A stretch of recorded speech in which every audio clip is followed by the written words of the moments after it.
Well, hello and welcome to the DC United Kingdom podcast. I'm your host, James Graham. As you'll see down below me, you've got Andy MacBride. So, hello, Andy. How are you doing? Hello, I am very good, thank you. Good, good. Just quickly, before we actually start chatting about DC United, just a quick shout out to the show's sponsors, which is MLS UK Show. You'll see in the description below a little link to their website and their YouTube channel as well. So, hit them up, subscribe. If you look a few episodes ago, you'll see me on there when I was interviewed about Ben Olsen and his reign and what we thought. Obviously, a lot has changed since then.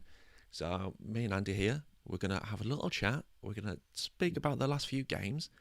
We've got one more game left to go, and I hope you're here whilst you're joining us so you can get away from all that election nonsense that's happening over in the USA, which I'd imagine a lot of you are from right now. So if you're watching live, hit up in the YouTube chat right now.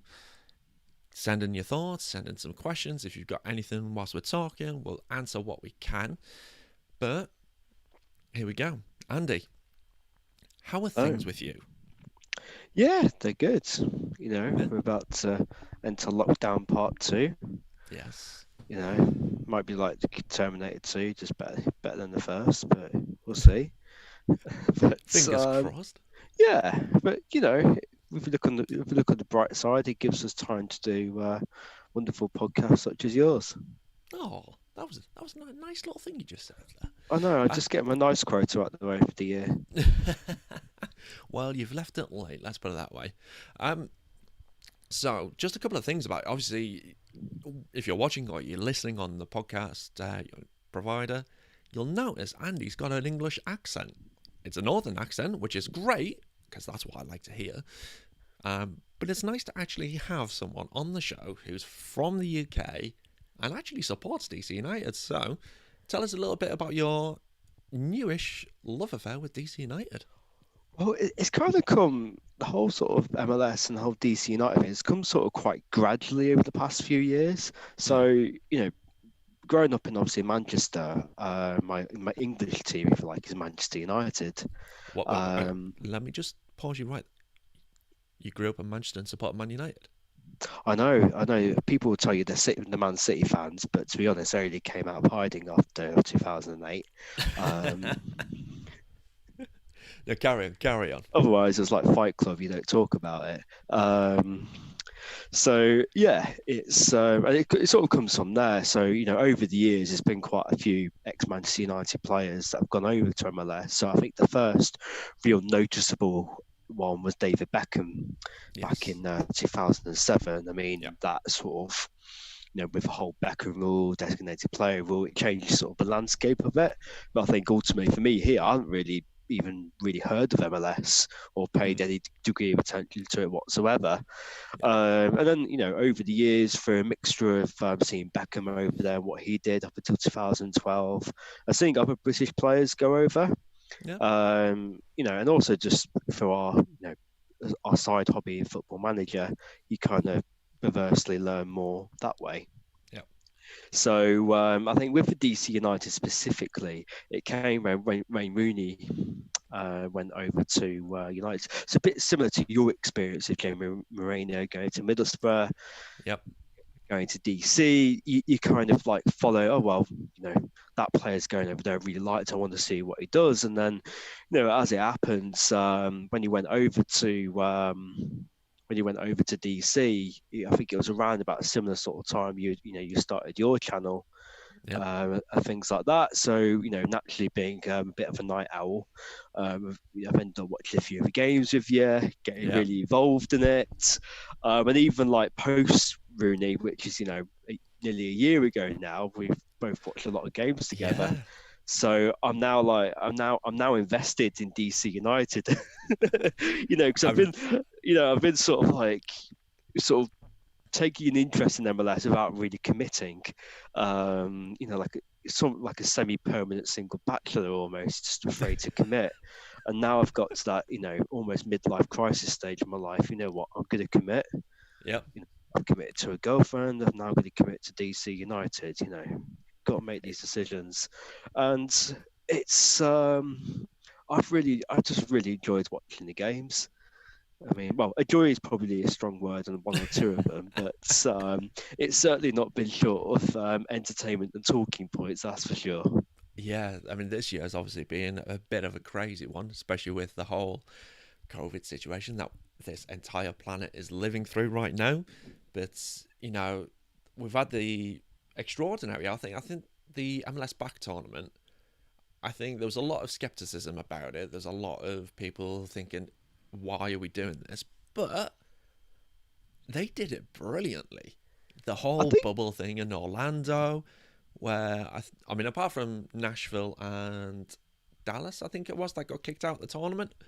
Apart from that, it went down without a hitch. And credit to well, MLS. I think it's been fantastic. I think a lot of people, especially over here and also in MLS, were like, this because of what's going on. Unfortunately, so many people are sort of, have passed away or got Yeah, seriously ill through COVID. yeah, People who you sat at home thinking, how on earth could we contemplate sport coming back? How is it going to work and things like yeah, that? And credit to MLS, the organisation, to manage that operation, in effect over two countries, because you've got the Canadian side of it yeah, as well, multiple states and travel to get it all done in the bubble in Orlando to get all the teams to come on board. I think it was excellent organisation, the testing and the isolation, the professionalism on there. You haven't really seen any players kicking off, if they've ended up testing positive for whatever given reason, they go, yep, no problem, we'll take the 2 weeks off. Like, there hasn't really been a huge level of controversy yeah, over it, and especially on the DC side of it, I think it's been exceptionally well handled. yeah, And I think it's also great from the DC side of it is that literally every game during, I guess sort of the post-lockdown MLS era, they've taken a lot of time to, praise the healthcare workers working at yeah. home. The lovely, you've seen your face in the stands. Well, That digital that you, that yeah. that was just when I saw that on the television, I was just like, it's me, and it's my wife, Mama, on and the it's my little telly, yeah. man. It's like, oh my god, I'm on national TV. Well, I think it was broadcast in DC, but it was just like, oh my god, that's amazing. Um, Mum, I'm and famous. yeah, I mean, to be fair, my mum does watch a couple of games whenever it's on at a decent time. So fair, and I think she's probably listening into the show later on. So hi, mum, how are you doing? Um, Speaking of hellos, Stu's joined us in the live chat. So hey, Stu, how are you doing? If you got any questions for us, drop them in the chat. And we've currently got 3 live viewers at the moment. So hello to the other 2 as well. Yep, Um, and hello, Stu. Nice to um, see you again. Nice. so like you said, this love affair with DC's grown steadily over time. And yes, we've been up watching the matches. We've been on our WhatsApp group, just messaging each other. Um, what has been your favourite game so far? Ooh, I think the most memorable game was the Wayne Rooney assist to the game against Orlando. That Oh, big moment. I mean, that was just. It goes down into one of the top MLS moments in the past 5 years. Like, you don't normally talk about an assist as much as you would do a yeah, goal, and yeah, it was just classic Wayne Rooney. Like, the team, they're on their knees, they're knackered. You've got the goalkeeper coming up for a corner. Like, you look at it going, well, the only thing that's happening here is Orlando going over, scoring another one, and all of that effort is just pointless. yeah, And then you see, in his 30s, Wayne Rooney, not even at his peak, yeah, bouncing along like he's 21 years old, steaming into a slide tackle as he does. I mean, for a striker, he's probably one of the best tacklers of the ball for I've seen in a striker, really. yeah, And then the quality just to ping it 40 yards on the smallest guy on the pitch, Costa's head, 40 yards on a pin drop into the net. I mean, that was just, the crowd, absolute scenes, as they would yeah. say. So I think Limbs that's got everywhere. and that I think that was like the trigger point. I'm just like, it was it got even over here. It got an awful lot of attention and stuff like that. Yep. Um, and I've enjoyed it ever since. I mean, I think if you look at sort of this season, I think probably like I said, enjoyment is probably a strong word. Enduring Yeah. and making light of situations has probably been the Yes. highlight of it. Yeah. Um, but it's a team in transition at the moment. When you Yeah. I think it's a combination of things that got a little bit stale for whatever reason. Stale a bit tactically. I think I think we're seeing after Wayne Rooney had left.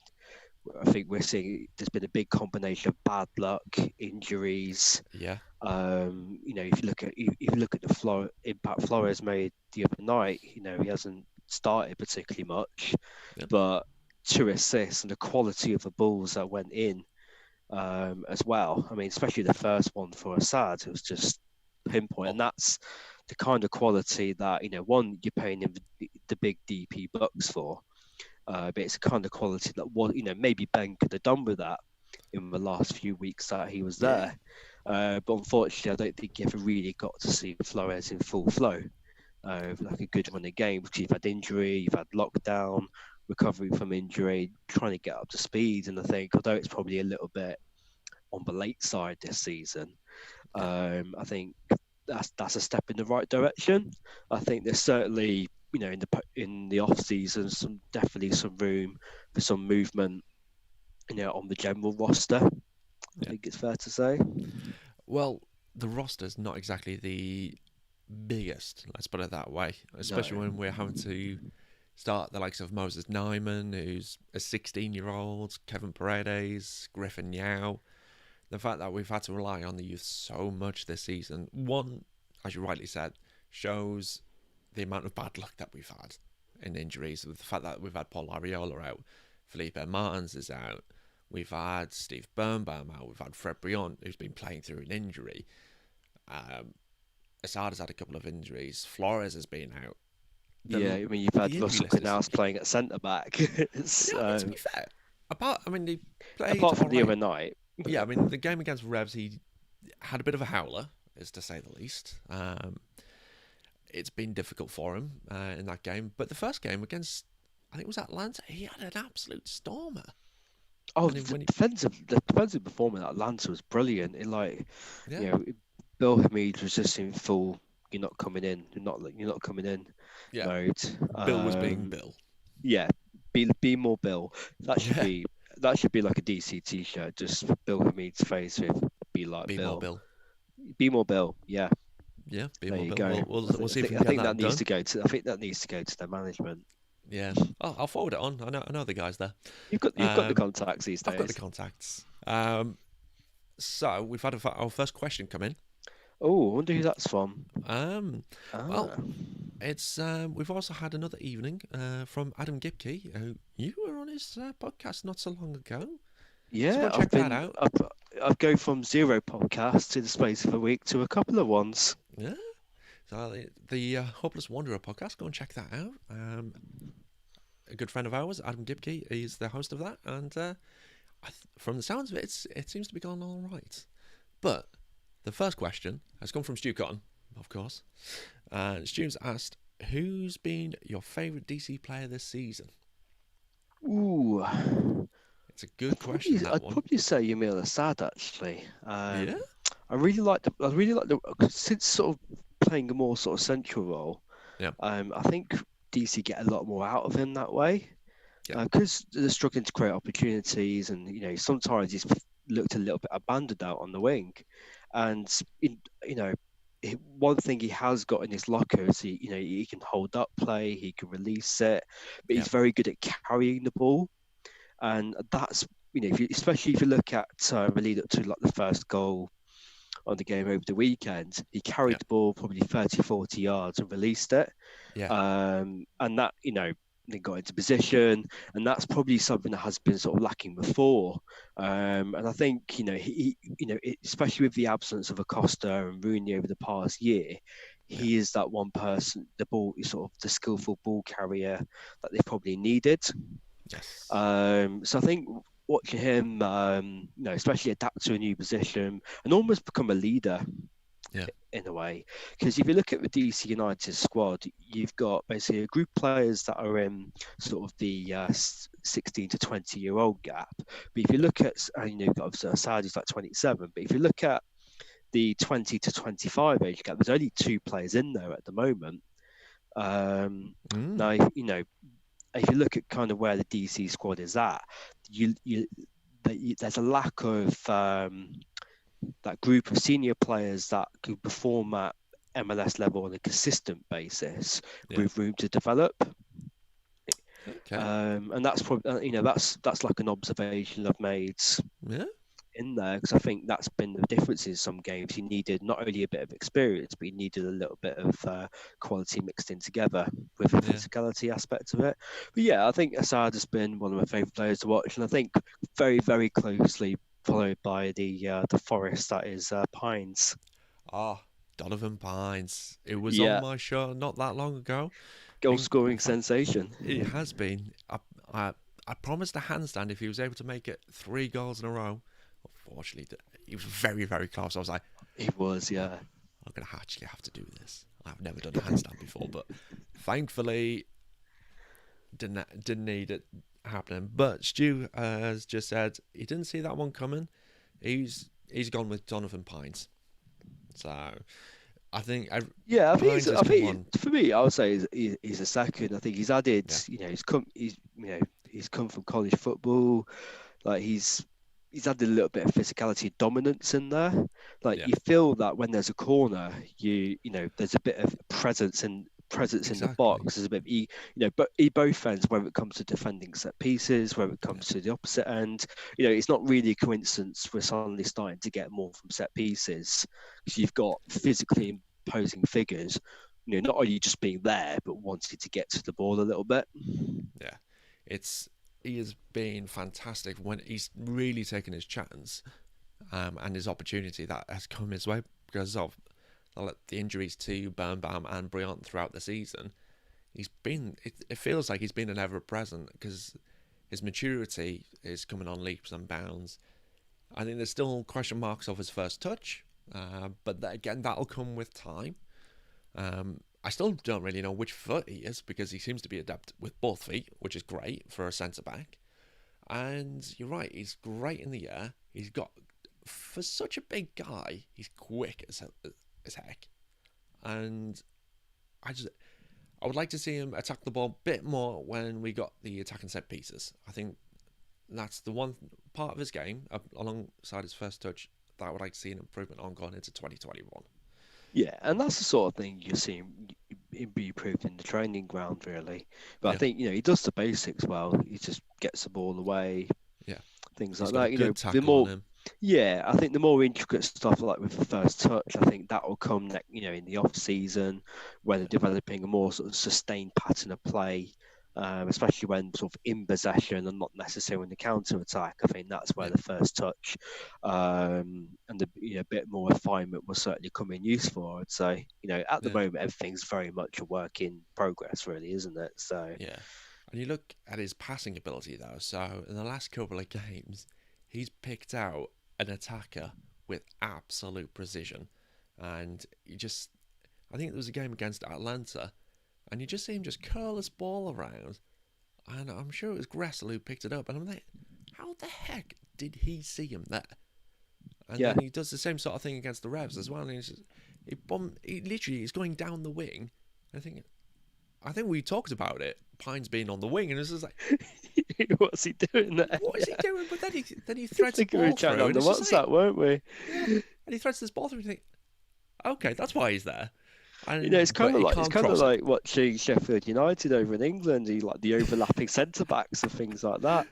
Um, Oh, it's but it shows he's got a little bit of initiative to his game as well. yeah, Because you get a lot, very stereotypically, you just get like a no nonsense centre back that will stay in position, will yeah, not move. yeah, But I think that's partly why DC are doing slightly better at the moment is because the players, I guess, whether it be through their own initiative or a bit of encouragement from the coaching side of things to go, actually, if it's right for you, if you feel you're going to make a play by going down slightly out of position, Yeah. then then you could do so. Yeah. So, a couple more thoughts have come in. Stu agrees that he could be a big weapon at set pieces, and he's got so much potential. Um, Adam's asking this question, which moves slightly away from DC United, but still on MLS. And he's asking, what are our thoughts on Inter Miami's first season? He says it's disappointing given the investment in players like Matuidi and Higuain, or are they where we expected? Let's see Well, from. I think because Higuain and Matuidi have come in mid-season, really, Yeah, haven't they? yeah. I think Um, Matuidi came in July because he signed after his contract yeah, ended, and and Higuain, I think it's only. I don't think he's even 2 months in yet. yeah, and with Higuain, I think to put it in a sort of polite way, he looked like he enjoyed lockdown as much as we did. So he needed to get back up to shape a little bit. To be Um, fair, he's already hit the net for yeah, Inter Miami, so he's already off the mark. I mean, his debut was a little bit iffy, where the penalty Yeah, went somewhere near the space station. But no, he is a proven goal scorer. He's a 10, 15, 20 goal a season oh striker in Europe's big league for 10, 15 years. yeah, So I see absolutely no reason why next season why he won't drag in 20, 25 goals, yeah, certainly. I think the Matuidi one, that was a slightly more strange one, I think, because though he is a big name player, yeah. he's not necessarily the most creative. No, He's not renowned as a creative midfielder. He's more of a bit of especially while playing for like Juve, he's a bit more of a spoiler. yeah, So it'd be interesting, I think, without a big sort of French presence in MLS as well. I think that would be interesting to see how that will work in next year. Like maybe yeah, by moving to an MLS, he'll be able to show a bit more creativity. I mean, he did get his first goal like the weekend, yeah. He did indeed. decent finish. I think, in terms of physicality, I think he'll certainly add a lot there as well, like a box presence. So I think for a first season, I think, given how it was interrupted, I think into about where you'd expect them to be. Yeah. If you think you look at right at this very start of the season, they were expected to be right up there. Obviously, they've got Beckham behind them, and there's all that hype as well that goes with that. And everyone's expecting them to be at the top. They've got a really great coach that they brought in from Mexico, and their brand of football was supposed to be South American, flair, attacking, and then they come up against DC United in the second game of the season. They scored their first goal of the season, which, to be fair, was nicely worked. It ended up being a nice little tap in for them, but they just capitulated like I've never seen. They concede a penalty, and then they concede a free kick. They get Romain Torres sent off. They just went to the Yeah, I hills, and think it's that just wasn't. like I was like, okay, we'll take that. I'll take Yeah, a I think 2-1 win. I think there's been a few mistakes on the roster because I think Romain Yeah, Torres. I mean, although he's much of an MLS veteran, he's done a lot of just good stuff for Seattle and got goodness knows how many caps for Panama. yeah, I think he is a little bit on the over the hill yeah. He's a bit past it these now. days. Yeah, and I Yeah, think that's although I think that certainly showed at the start of the season. And I yeah, think another thing that probably didn't help them too much was that they weren't, do you remember like when they were building their team and get ready for their first season? It was all yeah, about we're going to get this star in, we're going to get this star in, Ronaldo, Messi, yeah, etc., etc., etc. And apart from Pellegrini, who young lad, the young winger they got yeah. from Argentina, they didn't actually get any of the names that they were linked No, to.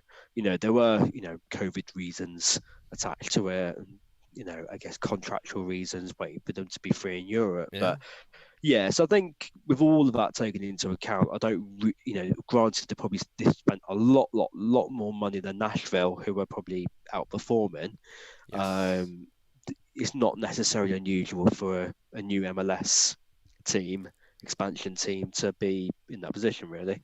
No, I mean, we just look at MC Cincinnati. Yeah. Yeah. They've scored 11 goals this season. Yeah, I mean, they're I almost as thought we were bad as. bad at one point, but I mean, 11 goals is that's just, like FC Chivas bad. it's just horrendous. But let's go back to DC and let's move back to what we're here for. Um, we've obviously had a few games recently, because that's how the scheduling is right now in MLS with all the Yeah, games that exactly. need to be done by Sunday. Um, Chad Ashton has taken over. I think I've done one show since he has, but we've had the Revs, we've had Atlanta, we've had three wins on the bounce. Um, we got 10 points from 12, and then unfortunately we came up against Revs and got beat. Obviously, we've had a huge change, and we've not had any change in players. But how impressive has Chad Ashton been since he's taken over as interim head coach? He's been really good. I think sometimes a change of coach can do that. I think the real proof in the pudding would be the long term. Yeah, I've known that especially from this it's a stereotypical sort of new manager bounce. He's given them, sometimes you don't even need to change that much. I think the main thing that's happened is given them a bit of belief, a bit yeah, more freedom to express themselves. Because I think things towards the end of Benzo were a little bit rigid. yeah, Um, and I think if you keep doing the same thing, you're going to get the same results. And I think that's what was happening towards the end of Ben's reign. There didn't seem to yeah, be any major switch up. And all right, there are circumstances with injury and things like that, but there wasn't really any tactical innovation to try and change the situation yeah, from where it was. Whereas I think the things you have noticed, there's a lot more. There's definitely been work done on the set pieces and getting balls in from wide, yeah, and there's a bit more of a pattern of play on the counter attack. I think Jordi Reyna coming in, I think that's added a little bit of quality there. Again, a good runner yeah, off the ball. Will certainly commit himself on the one-on-one situation. So you've got Assad coming through the centre. You've got Reyna either whether it be drifting from the wing or up front or partnering up front. yeah, And now Flores as well. There's a little bit more fluidity there. Um, so I think those two things alone, and just good form in defence, really. yeah, Because I think the only difference really with Ben, before Ben, and if you go back a year or so, they're always relatively solid in defence. I yeah, think that's always, the times I've been watching DC over the past sort of 18 months or so, they've generally speaking been okay in defence, apart from the odd game. I yeah, think the only time I remember them being well and truly absolutely awful was against Toronto last year, yeah, yeah. 5-1 reverse, where I think that sort of felt Yeah, like the beginning of the end almost. I yeah. think with that In a one. way, yeah, you can see where you're coming from on that one because it was just a case of Wayne just had enough and he subbed himself off at half time and extra times, and that was it.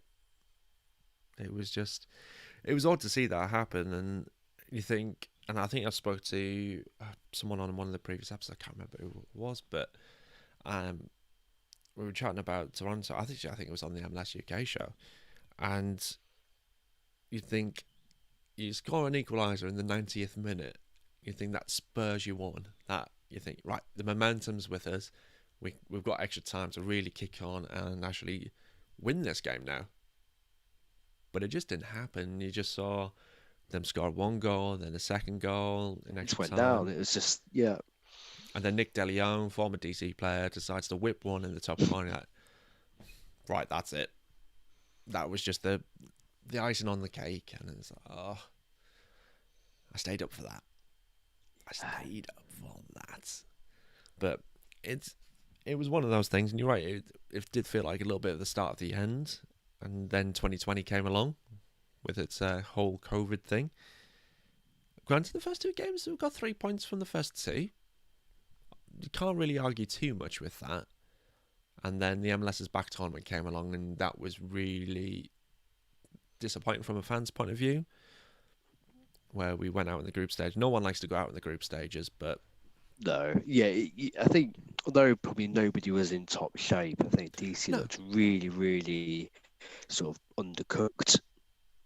yeah, But they just looked, a few yards behind everybody else all the time. Really, like yeah, there was just it's one of those situations where I think I was watching one of the games and you could watch it. I was like, we could play for another 6-7 hours, and there'll be absolutely zero chance of anything yeah, even approaching a goal. yeah. I think that was the Revs game. I think. Yeah, it was a 2-0. And Yeah, funnily enough, I remember I think you might have fallen asleep during that one. I think was that one? Yeah, I It think could have been actually. Yeah, yeah, and I think I was watching it and thinking there was just no picking up. Like Gustavo Bo, I think he was like man of the match in that game for me yeah, because he was everywhere. He was picking stuff up. He was going past players, and yeah, you just couldn't get anywhere near him.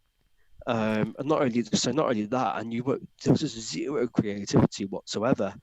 And I think it was after that game, and the Revs aren't particularly fantastic, really. By no, I think that game, especially seeing the Twitter reaction afterwards, I think yeah, that was almost a straw that broke the camel's back. It was just like, yeah.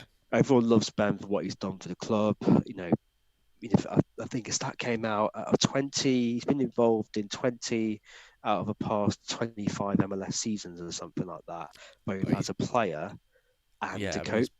he's been there since 1997, 98.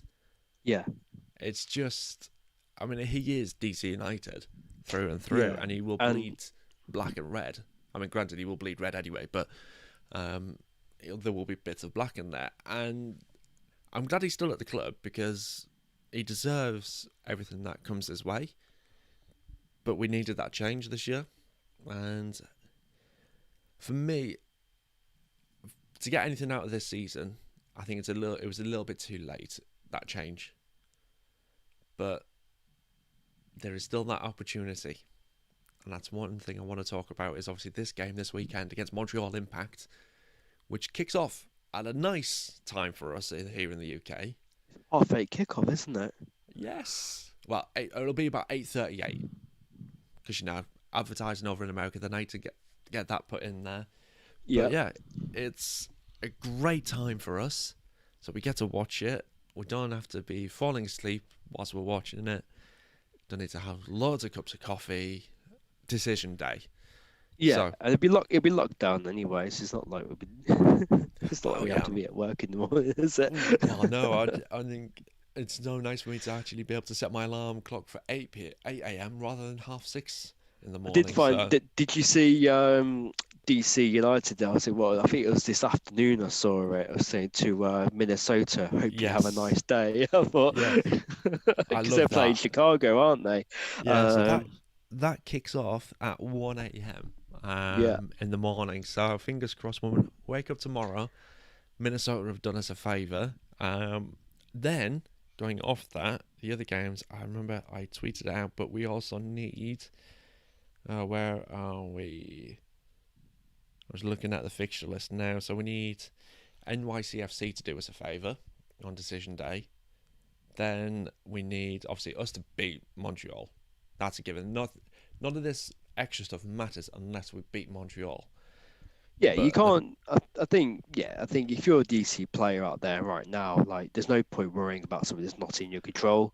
oh You no, go out there. Yeah, they just need to go out there, get the 3 points, and if the results work in their favour and they get in, happy yeah, days. It's a free hit because there's no expectation.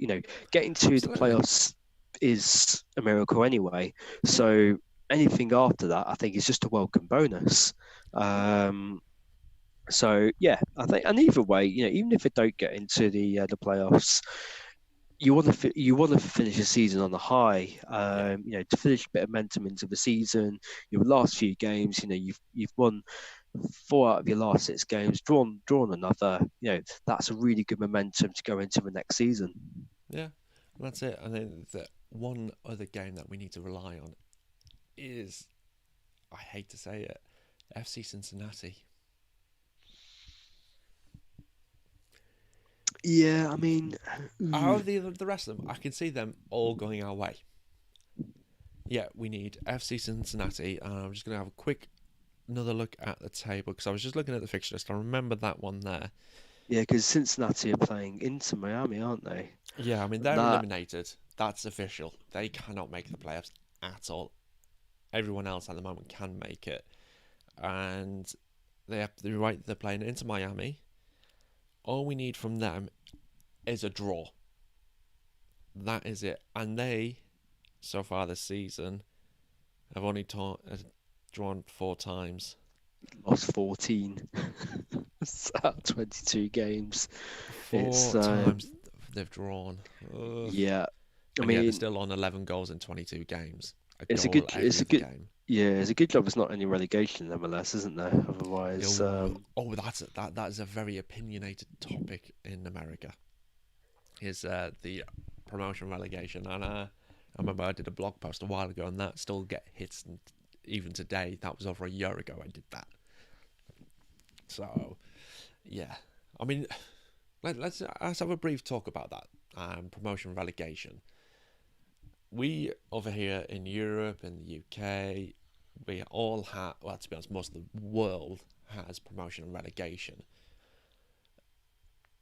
America generally doesn't do that kind of thing, and I know the reasons why they haven't brought it in, which is money related and the fact that it's all franchised and the whole MLS scheme where you pay like a couple of $100 million to get yourself into the league.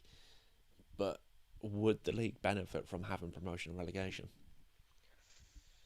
ooh, see, the problem is, I think below MLS, the structure below MLS in terms of divisions is not particularly stable, No. and because of the unique position that MLS are in, where you basically pay to be in a position. Like if you go back, David Beckham had the right to buy an MLS team for £25 million. It was, I think, that's part of his contract signing. Now clubs are parting with 250, 300 million pounds just to get a seat at the table. Yeah. And let's say that happens, you pay that £350 million, and then you go down the next season, in effect losing all of that investment. Yeah. It just wouldn't work. I think the MLS system of no promotion or relegation of the franchise is a system that can only work in North America and wouldn't work anywhere else. Because if you brought a franchise system over to Europe, it'd get thrown out the houses. I mean, you've seen the reaction of the proposed yet again European Super League or whatever they'll call it in the next couple of weeks or so. So yeah, I think it works for MLS. It works for the structure, and you know what you get. I think the structure it works at, it gives everybody a chance. Yeah. Because as much as you can say the Premier League is, entertaining in its own right, realistically, there's only going to be a small handful of teams that have a chance of winning. Yeah. Whereas with MLS, it only really takes a few additions either way to make the difference between, Dallas winning something or Seattle, and the only real difference really between some MLS teams and the other is the size of the stadiums. So people like Seattle and Atlanta have an inherent advantage because of what they could bring in through gate receipts and therefore the money they could spend on the designated players. But yeah, I think in short, I think there's no point. It's not really a broken system. No. And there's no need to change it in America. Yeah, for me, if they were going to, hypothetically speaking, if they were going to bring in promotion and relegation, and I think I put this on this blog post that I did ages ago, the way I could see it working is if the promotion and relegation was done conference style. So you have Eastern Conference Division 1, Eastern Conference Division 2. You still have the playoff system, but I think I've just developed it a little bit further in my head just then. So you've got your, say, your top six sides in the Eastern Conference. They go off to do the full normal MLS Cup stuff. You then bottom six sides will then have a playoff with the top six sides of Division 2 to fight out who stays in Division 1 and who gets relegated to Division 2. Yeah, see, I think that could work potentially if the amount of expansion teams creeps up to nearer the 40 mark. Yeah, which Because, is you know, what is the wanting to do. Over the next couple of years, you've got Austin, you've got Charlotte FC, you've got Sacramento, and you've Yep. got St. Louis joining the Yep. MLS over the next few years. I think there's 26 at the moment. That brings us up to 30. And I think Yeah. if it gets to a point where there's another 3 or 4 expansion teams out there looking to do it, maybe so. It. Like it's too much unless they decide to go down the route of northeast, southeast, yeah, and or northwest. unless there's a bit of ambition in Canada to get a 4th or 5th team in there, because you've got they started the Canadian Premier League, which is very cool. Actually, I like that.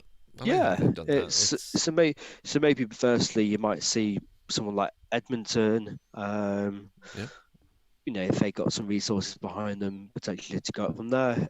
There's also been rumours over the years of the Liga MX coming in, and that because they are a relegation promotion kind of place, and it's whether it's spreading it too far. Yeah, I think the travel. I mean, granted, traveling for MLS is ridiculous anyway, but I think if you're starting to go that far, I think that's going to be too much. And again, then you're going to have to start divvying out more conferences. And I think if we're going to go down that route, it's just going to become a huge mess. And I think that would fold quite quickly because I think all the teams would think there's just too much travel. You think of the time zone differences. You think of the weather differences as well. It's just not a level playing field at all in any way, shape, or form. No, I think with the post-COVID environment, or MLS at the moment, I think they'll just be looking to keep things as steady as they can do. Really, I think one of the expansion teams deferred for a year, didn't they? I think it was Austin, maybe. I can't remember, but one of them, but they're meant to join in next year, weren't they? Sacramento, they're meant to join in next year, weren't they? And now they're leaving it to the year afterwards because of the ongoing situation. Yeah, I think we need to take it steady in that league. There's ways promotion and relegation could work. There's obvious reasons why it hasn't happened, which is obviously money related. But I think for me, I agree. I think we need to keep it as it is, leave promotion and relegation as it is, which is weird for me to say because I've been fighting the corner of promotion and relegation recently. Because I like the conference, I like the playoffs, I like how they do things. It's just so different to what we do over here. And if we start just saying you need to do it the way we do it, MLS then loses its charm. Yeah, definitely. It's something that's unique. I guess in Europe you either like it or you don't. But it's I think, like I said, I think it's always like a bit of an underdog story. Like who expected Nashville to be doing as well as they're doing this season, considering the resources they have available to them. If we were talking earlier about the resources that Inter Miami have available to them. Yeah. Completely flips that.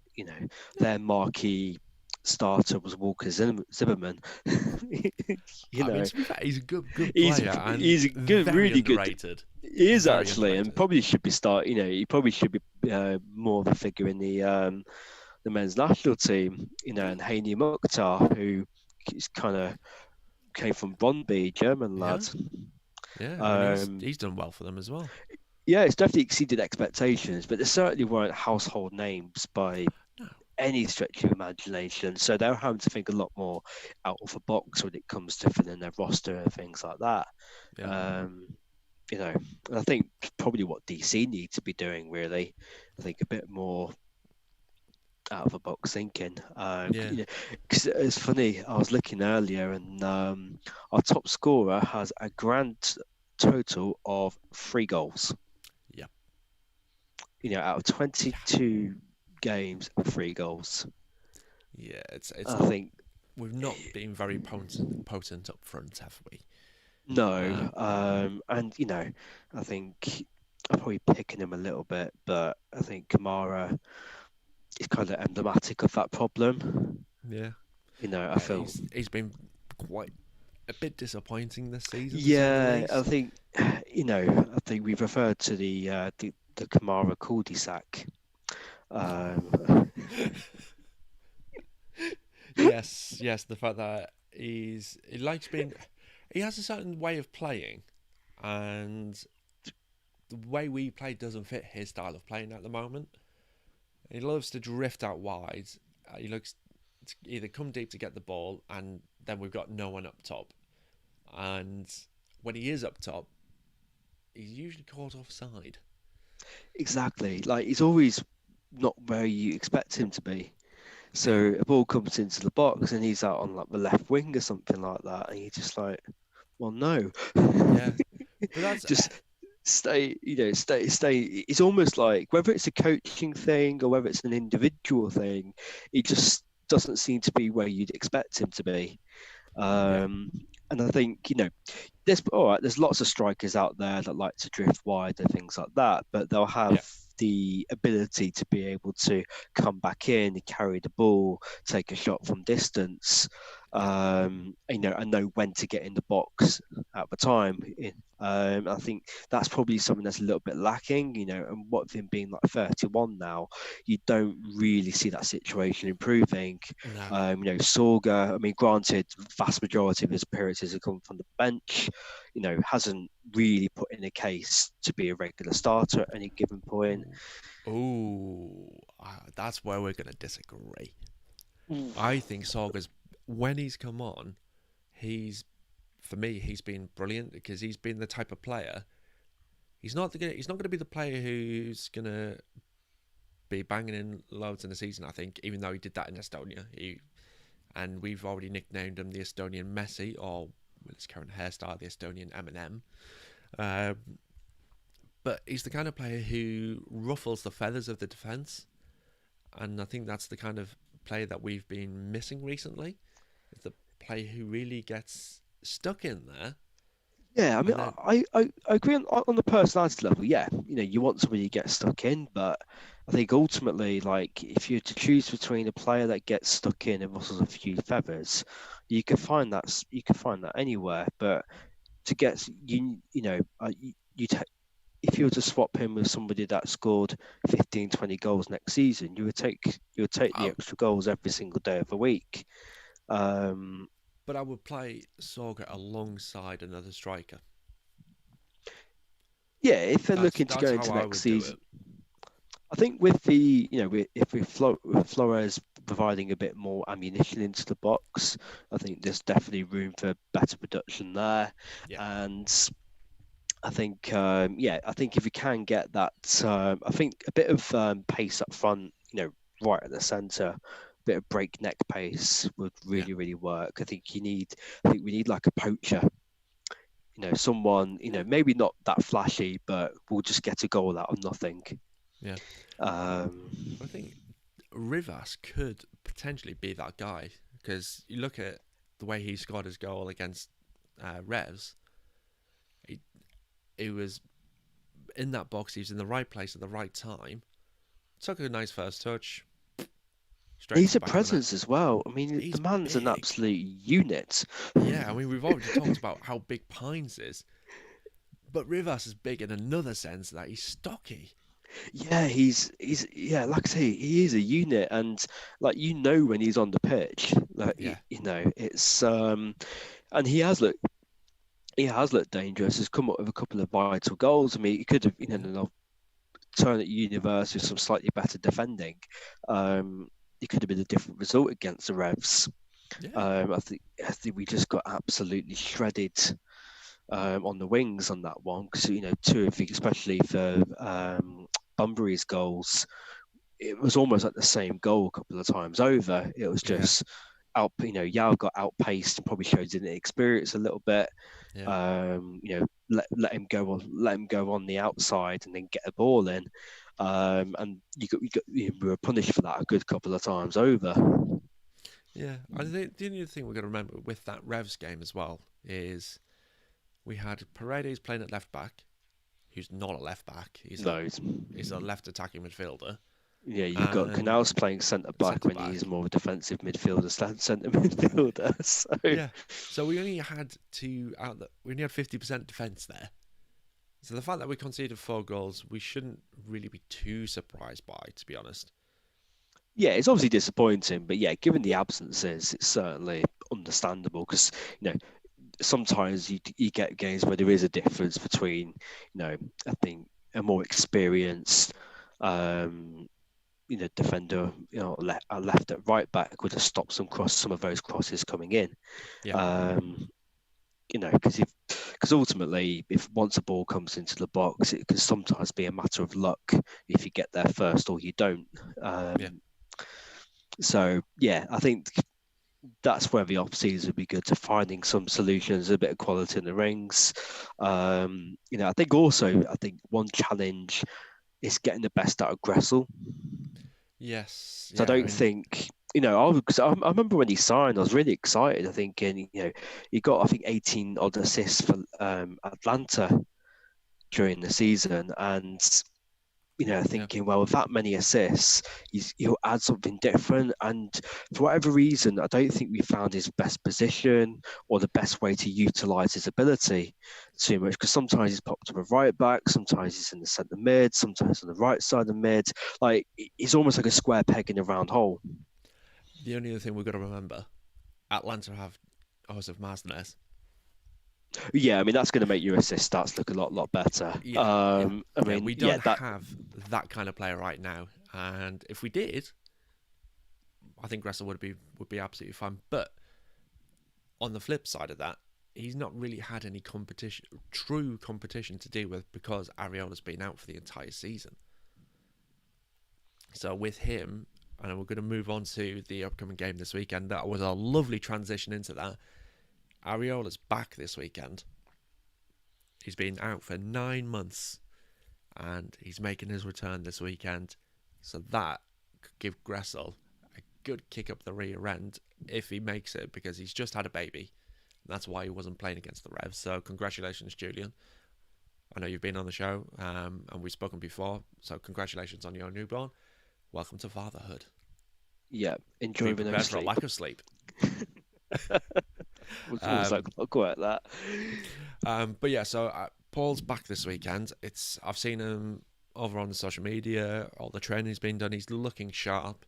He's looking great. I'm very, very excited to see him back. I just hope it's not too soon, because it could potentially be our final game of the season. The last thing I we think want to do. even off the bench to have Ariel Yeah, as an option to bring on in the last 20 minutes. yeah, Say if you get with 0-0, you need a goal. That goal gets through 10-15 minutes. Bring him on. yeah, Just have freedom to just go right. Just create something. Just do what you need to do to get there. It yeah, might give it extra bit of quality. Or give the players a bit of a lift as well. I yeah. think It would. starting him is probably a bit unwise if you've been out for 9 months. Yeah, However important the occasion will be. I think but to have as an option to bring on, like I said, last 15-20 minutes, will provide a massive boost. Because yeah, if the players see him coming on, they'll be like, yeah, we've got a quality player back. We've got another weapon to our arsenal that we didn't have before. yeah, And yeah, I think it's worth managing carefully. I think if it's a situation where, ideally, from our point of view, 3-4-0 up, and it looks like, well, the things are in our hands, or we've done as much as we can do from our end, then I wouldn't necessarily risk him. You go, yeah, maybe for the last 5 minutes, like a farewell to the season kind of thing. But yeah, if it's a situation where we get into the playoffs, then save him for that. yeah. No, absolutely. Yeah, I think as long as we take it carefully, I think there's potential there. It's a wild card, isn't it?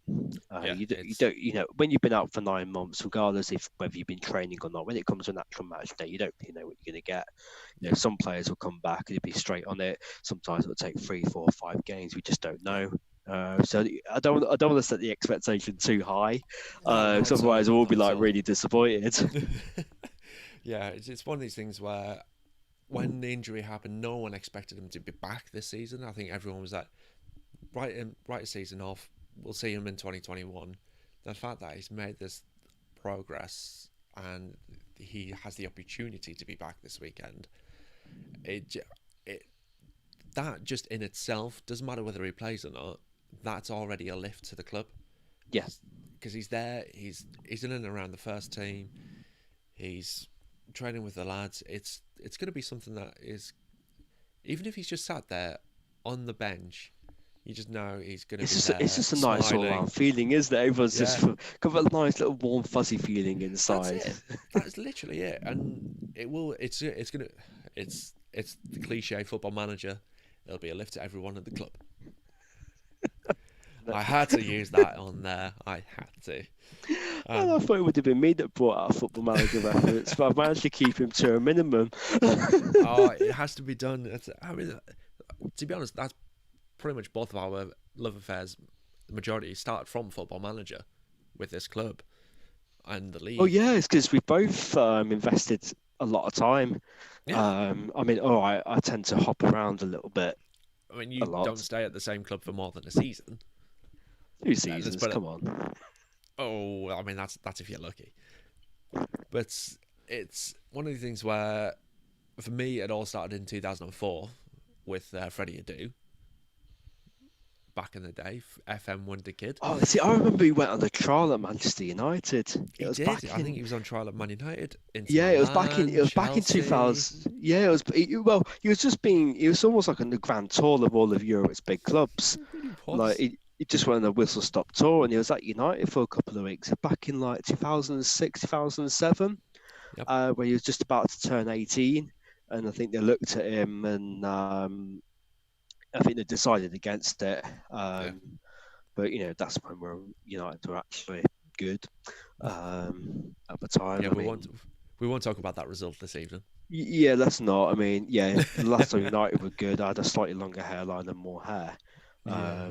And now I've just got fat and grown a beard in the meantime. So it's been a long few years as a Manchester United fan. Yes. And then I go and support DC, because that's totally going to be stress free. Oh yeah. I mean, absolutely. MLS is always stress free. I mean, but no, it's. I've lost my train of thought now. Where were we? Freddie Adu. There we go. But yeah, he ended up at Benfica. You know what?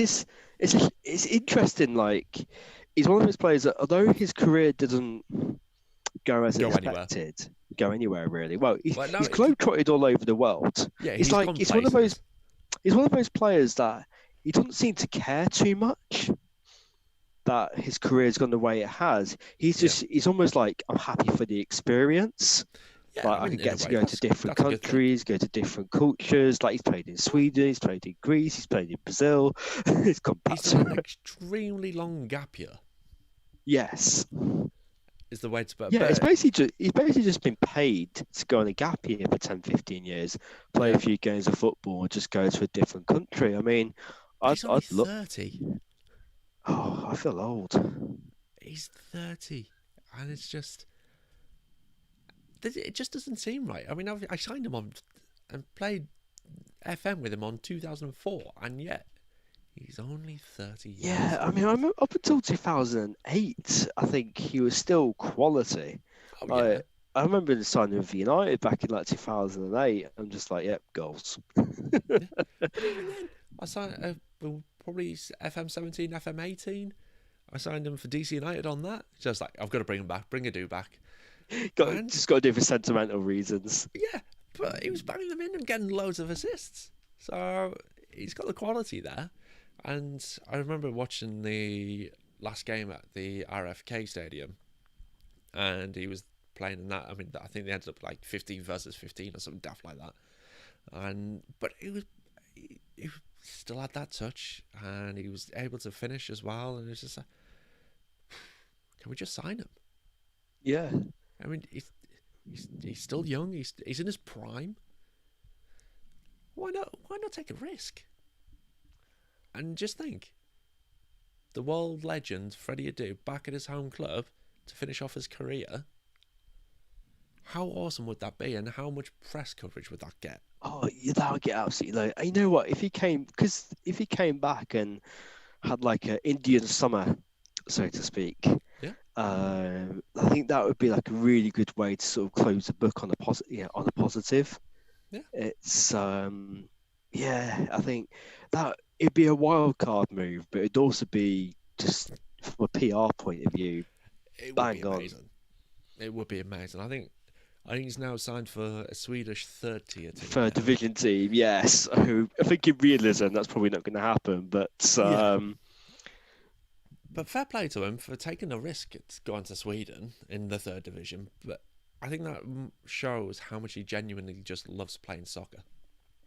yeah, I think he's just one of those players that just loves to play. Like doesn't seem to fuss with like the pressures of it and the absolute obsession with having to win like a trophy or play at Yeah, a certain level or anything like that at all. I think he's just happy just to enjoy himself.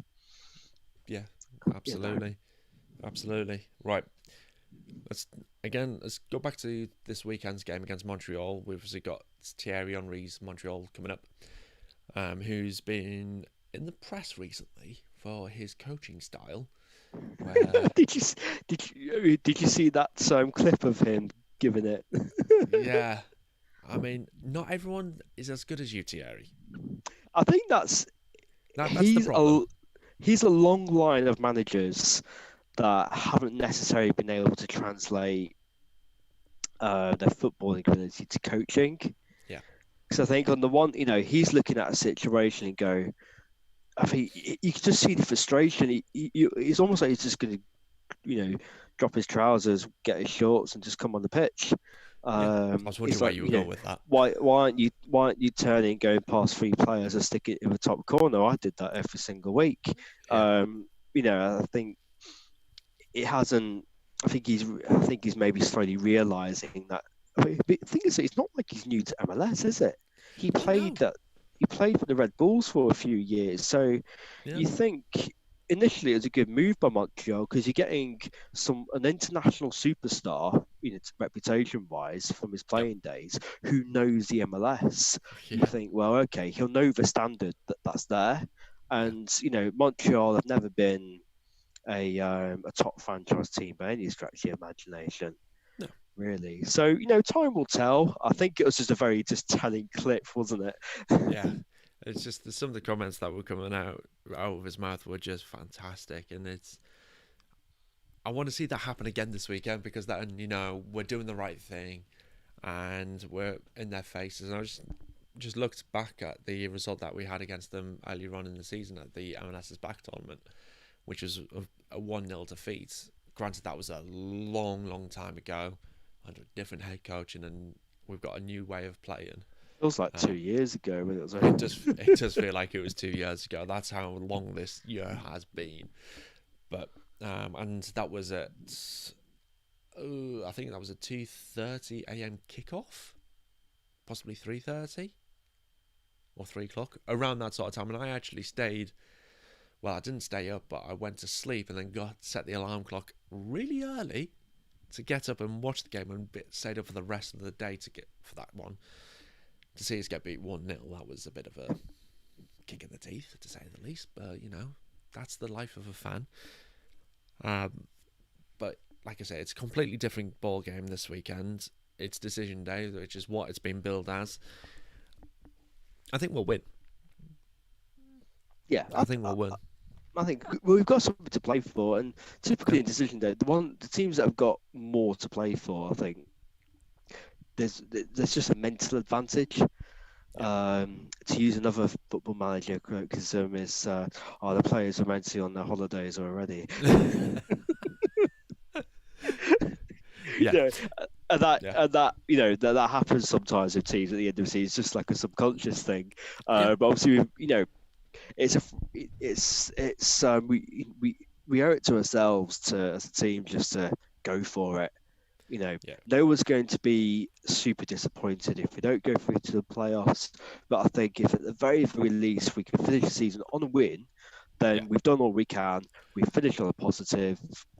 Let's push That's on it. for next, take that momentum into next season and go from there. But yeah, I think a win, regardless of what the permutations are afterwards, Yeah, like is essential. I would say. yeah. And then just looking at the league table, the other annoying thing is Montreal have something to play for. So if they get beat, so depending on obviously other results around the grounds, and granted, by the weekend their position might be all done and dusted, and they have got that qualification place sorted out.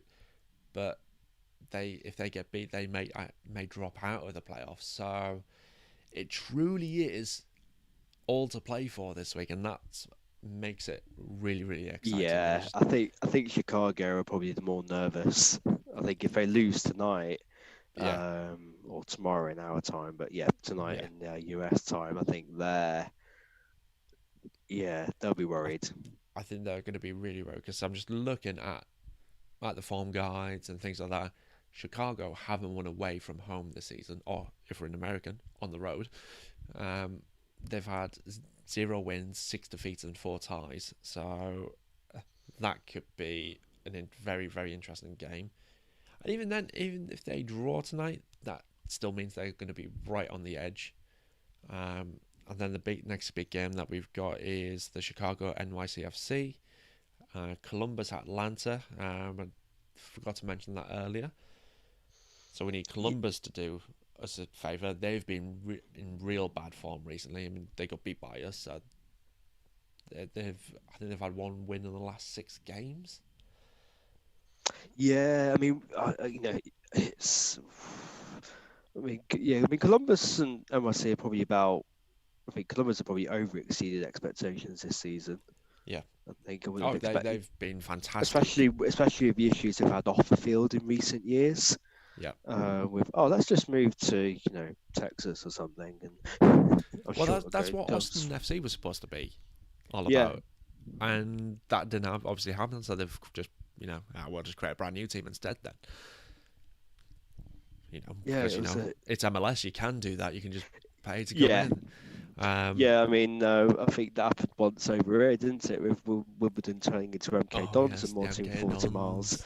Yes. 20 odd years later, and they don't appear to have gotten over it overly much. No, and to It's be honest, another they haven't uniquely really MLS progressed thing. anywhere. Yeah, it's another uniquely MLS thing where you go moving cities, it's fine.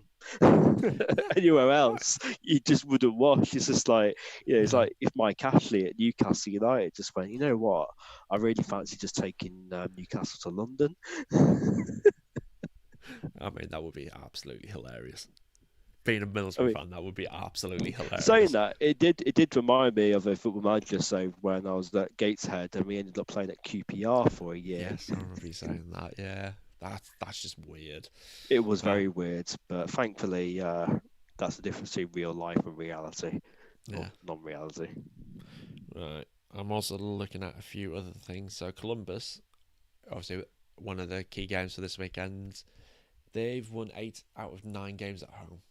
So at home they're tip top. It's their away record. They've not won away, and yet they're third in the Eastern Conference. Shows how important home form is. So, Really does. um, yeah, I think the last, I mean, they won away at Atlanta. I think Mm. was the last one that I could spot. Um, and then at the group stages when MLS was back, they won obviously what was technically an away game at Cincinnati and Atlanta, but obviously they're all in technically the same place. But yeah, it's Yeah. their away form has been a bit dodgy. Yes, and then like I said, the other game that we need to be keeping an eye on is the Miami Cincinnati game. I mean, Cincinnati have won once away. They haven't drawn Yeah, yet I mean away, Christmas but happens once a year as well, but it's true. Well, Lightning strikes twice. Yeah, I just don't think it's likely because they've got nothing to play for, have they? Like No, they've literally not. they've But got, they they've could got. Li- turn up and spoil their day. And we know how yeah, much whether teams that do like to do that. that is true, but 4 wins and 4 draws across the whole season. I mean, it's not even like we're a new franchise. I mean, Yeah, it's their they've been, second season, and yeah, if it's they've had an absolute shocker. yeah, Um, yeah, definitely. I think it was Yap Stam. That's there but is it now. Yapstam? Yeah, big Yap.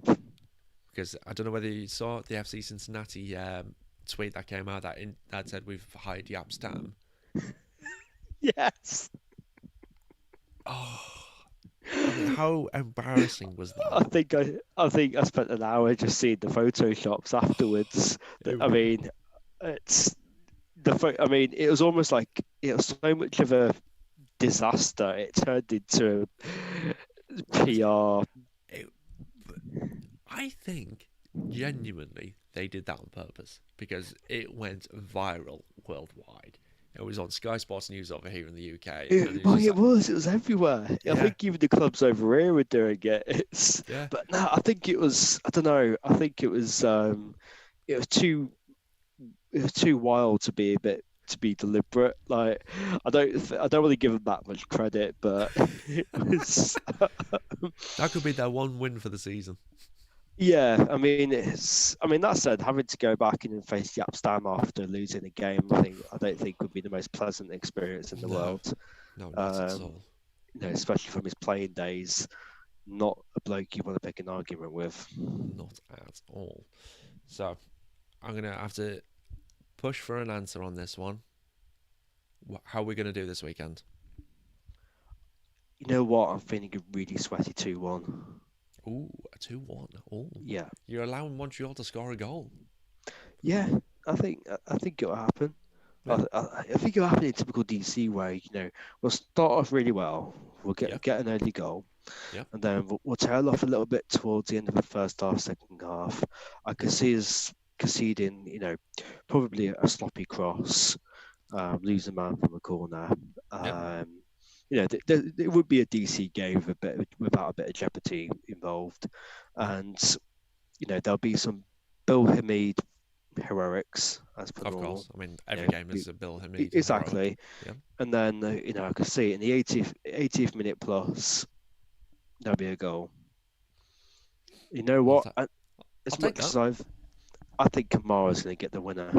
Ooh, I mean, that would You be know, that classic striker gets his first goal of the season kind of vibe. with his first shot on target. His first shot on target. I reckon that's going to happen at the Oh, weekend. It's just going to be everyone's been slating him, yeah, or not overly complimentary, such as yes. ourselves.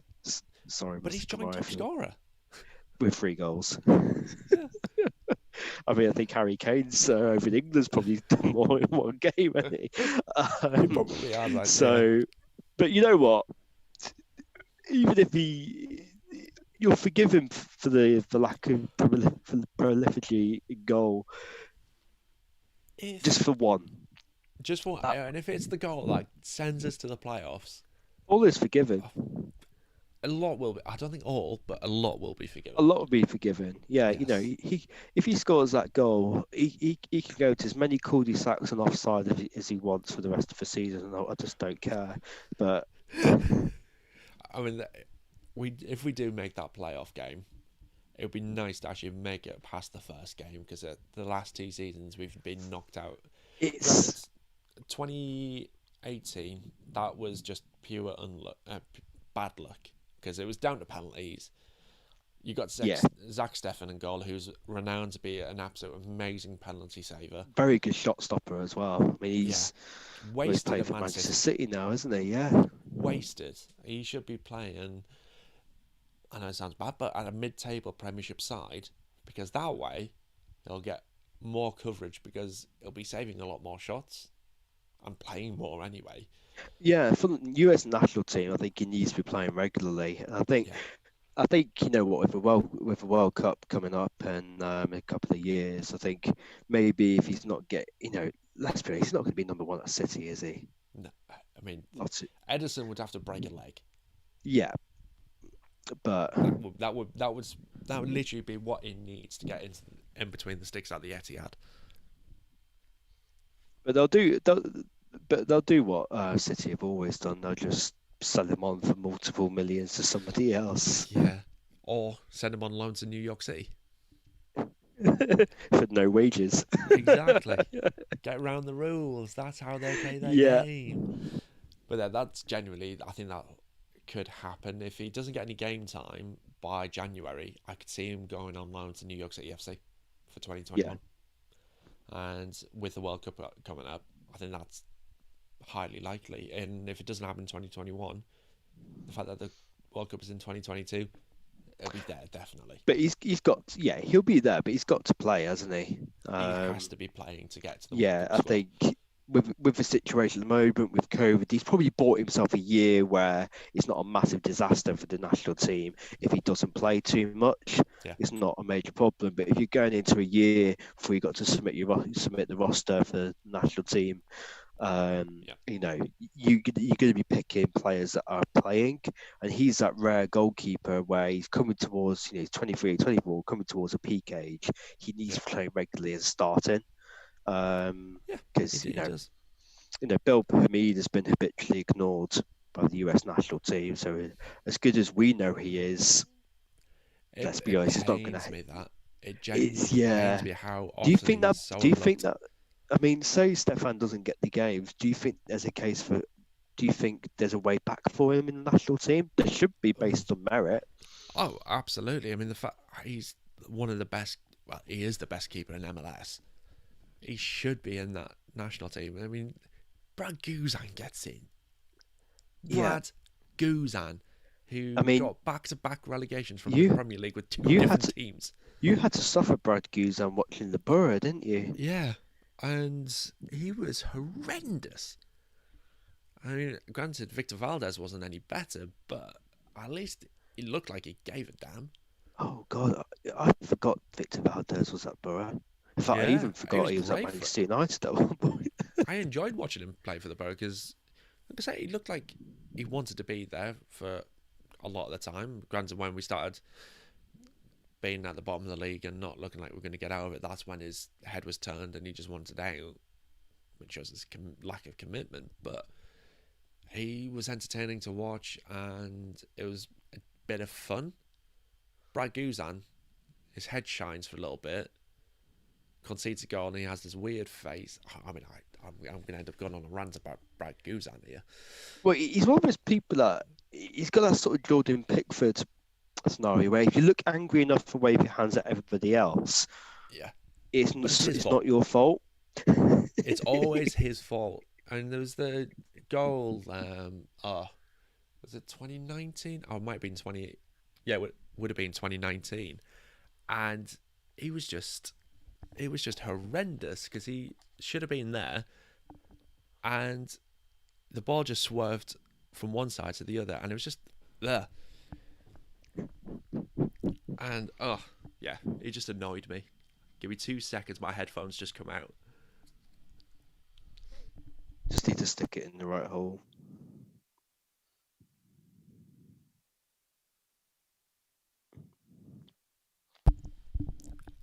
I should be, Is it in I yet? should be back now.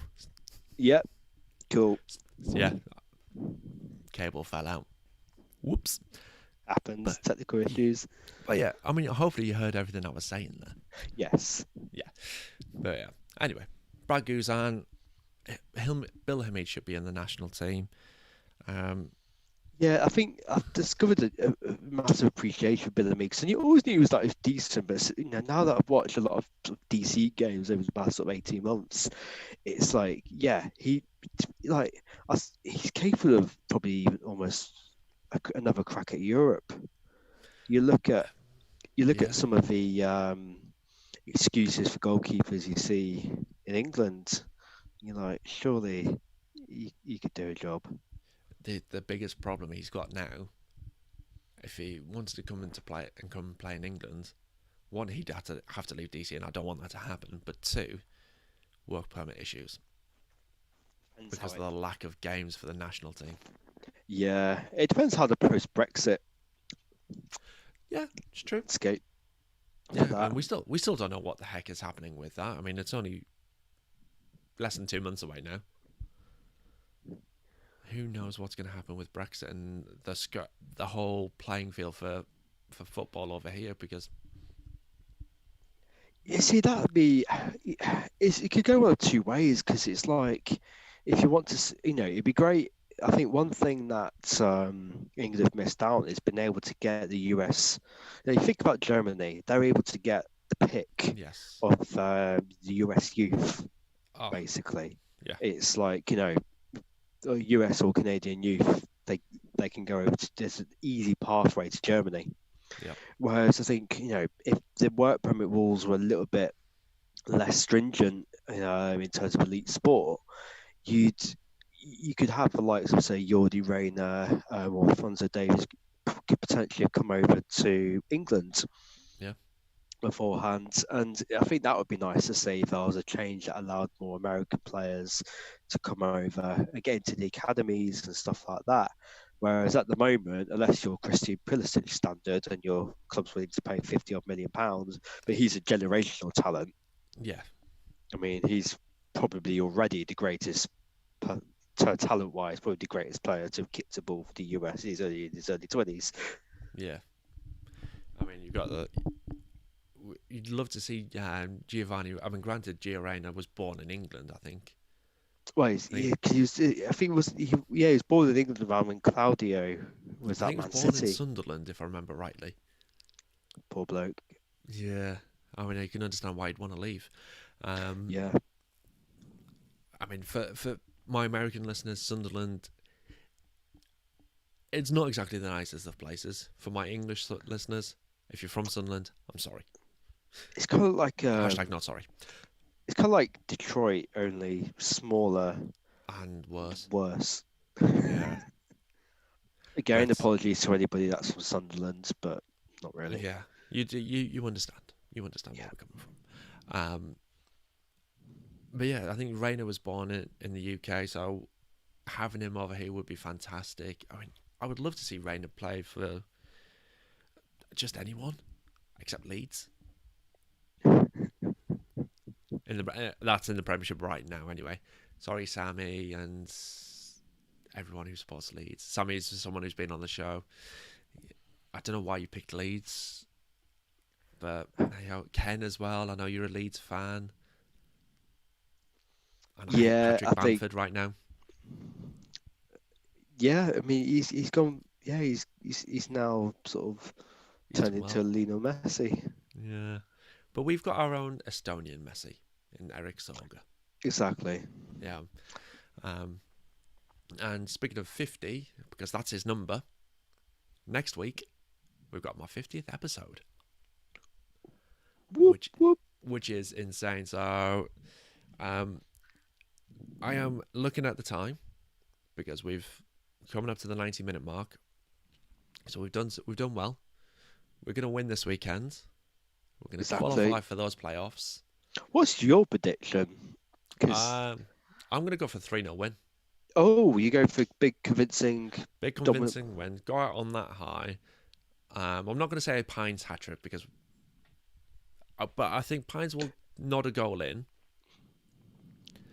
I think Flores will score from a free kick. And who's going to score the other goal? Who's going to score that one? Like I said, I think you've just got to go for the Kamara out of nowhere. Yeah, it'll be what potentially Rivas. But then we're talking about unknowns here because we don't know what the lineup is going to be yet. But I hope it's 4-4-2. Yes, in a Mike Bassett special. Yeah, absolutely. And if you don't know what we're talking about when we say Mike Bassett, I mean, even then you don't know what I'm talking about. Mike Bassett, England manager. Go and watch the film before this weekend. because it's a cracker, and you'll understand what we're talking about when we want to play 4-4-2. 2. Yes. Yes, missed. There's a reason why it's Yeah, it's a little bit non-child friendly. Yes, so don't Yeah. watch it with your kids around. But yeah, exactly. We don't do Pep Guardiola over here at Tiki Taka. It's No, it's classic 4-4-2. Hoof it up top. Hoof it up to Rivas. He nods it on. Boom, goal. Job done. Route exactly. 1. Yes. Stu's just come in with a score prediction. Oh, hello. Stu has decided to go for 2-0. Okay. And his goal scorers are 2 strikers. Sorga and Rivas. Ooh. I mean, I would love to see Sorga score. The other one I want to actually see score this weekend, I would love to see, is Kevin Paredes. Oh, young lad to get his first his His goal. first goal. And He's got his first goal. assist. He's got his first assist, but he needs to get the back of the net. Oh, that would be incredible for him. Yeah. Like, what a platform to go into the playoffs as a academy product. Yeah. Yeah. Imagine him scoring the goal that sends us to the playoffs. Oh. Absolute scenes. Yeah. Scenes at home because we can't be at the stadium. And on that note, let's have some scenes this weekend. Thank you, Andy, for coming on to the show down there. Thank you very much. Thank you. It's been Thank you for inviting me for Up There. It's been an absolute pleasure. It has indeed. It's always nice to actually get an Englishman on. I think that's the first time I've had an Englishman on who's also been a DC United fan, so it's always good. Thank you to the show sponsors as well, MLS UK Show. Do go and hit them up. Go and check out their videos and their podcast as well. Also check out the interview that I did. That's also as a separate video over there on their channel. We've got one game left. Hopefully we'll have more, but we've definitely got one game left. And if you want to come and join us over at DC UK, head over onto the link that's down there for membership. It's free. It's free to do so. There's a private Twitter group on there, so we've got lots of chat going on during the games and during the week. And I also announce who's coming up on my show, but I'm not going to announce it just yet on here. Oh. Yes, I know. It's a tease, but it's going to be a good one. It's the 50th episode, so if you want to know in advance who's going to be on, come and join me over at DC UK. I'll send you the details about it.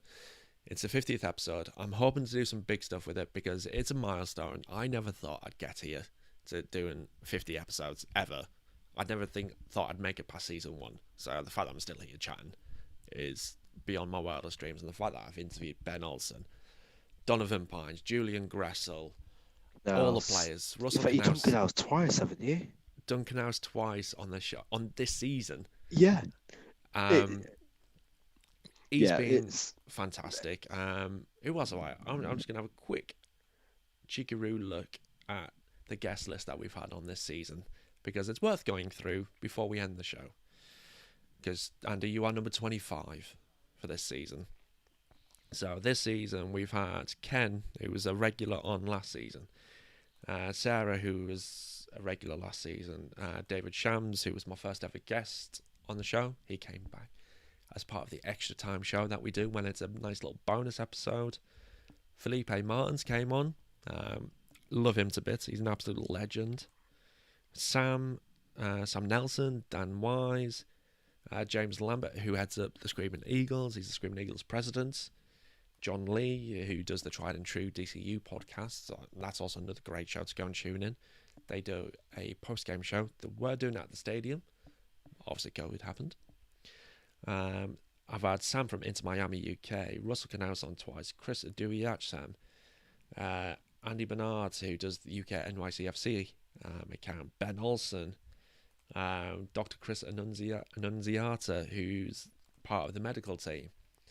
Kevin Paredes has been on, Julian Gressel, Griffin Yao, Sammy Kazner, Cheyenne Foster, John from RFK Refugees, Donald Wine, Claudia Began, Kim Kolb, Donovan Pines, and now yourself, Andy.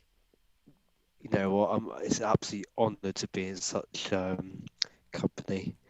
And like I say, next week, Thursday, 9 p.m. GMT, 4 p.m. Eastern Time. It's going to happen, and I hope to see you there. The odds will be forever in our favour. Indeed, fingers are crossed. Let's make the playoffs. Let's do what we can.